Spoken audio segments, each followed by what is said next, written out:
As we step into the data revolution era, AI, particularly Gen AI, is poised to be transformative for the insurance sector. But how do we manage risks and make sure our customers and our workforce benefit from the technology?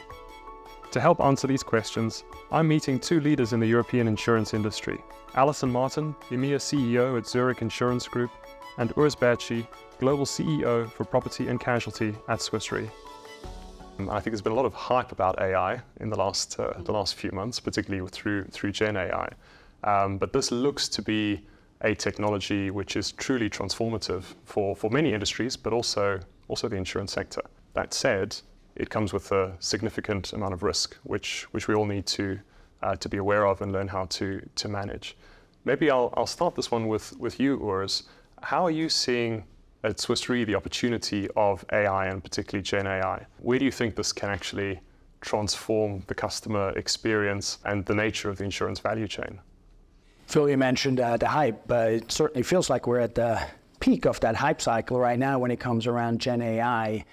I think some of that has to do with the fundamental understandings of what it can do and what it cannot do, and also where we come from. Machine learning has been around since the 1980s, right? And different levels of artificial intelligence and algorithms that keep getting better are part of our business today. The difference with large language models and Gen AI is that it can use unstructured data, right? And then it's fundamentally a blank fill technology. It's a tool that gives you the most probable next item in a sequence. Right? And between that and the unstructured data, think like reading a PDF, it's remarkable how well it can understand context. Right? And with that, of course, it opens up great possibilities. We see it in two categories. The first one is automation, and this is about how we can replace something that exists today with a technology. Right? And the second one is about augmentation. How do we do certain things better, faster, cheaper? And it's probably a little bit more in the second category where we see most of the applications for our industry. Having said that, even around automation, think about a call center, for example. I do not like talking to chatbots. I prefer a person.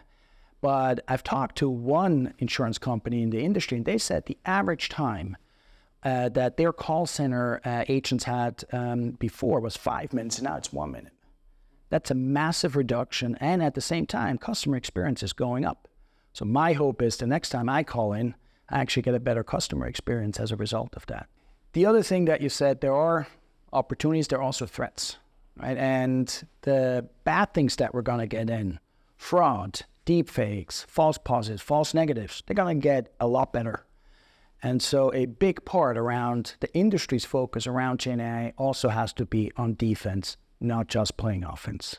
I think that's great. I mean, I think a lot of the customer service use cases are the ones that we're really seeing being tested at the moment around call centers and helping enable agents and those sort of in the front lines. I guess one question that I would have if I think about the industry use cases is when it comes to underwriting, whether we start to see potential for AI in the future really helping us underwrite in a different way, be smarter about risk selection. And the question around that would be whether you see that as a positive in terms of the ability to better price risk and maybe provide cover much more broadly than we've done in the past as an industry, or whether that can potentially increase the protection gap by excluding a lot of people who get covered today. What are your thoughts on that, the use of AI in that particular context?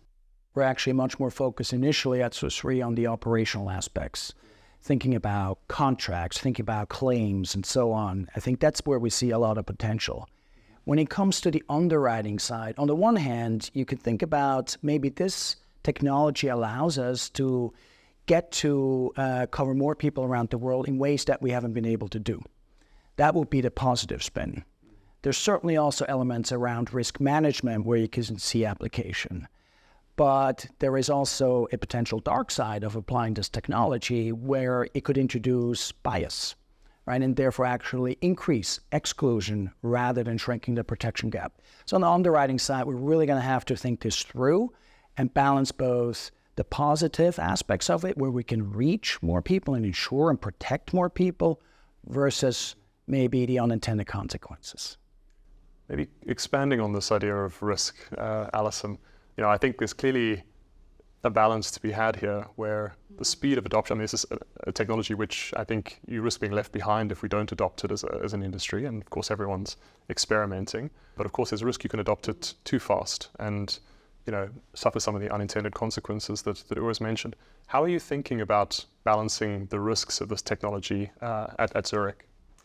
So we think about AI as you said, I mean, it's a fantastic opportunity, but we are very cognizant of the risk it poses. 5 years ago, we introduced our AI assurance framework, which really is looking at how do we risk manage the use of it internally, and which essentially means you always have to have a human in the loop, and we are very reticent about touching our customers with artificial intelligence.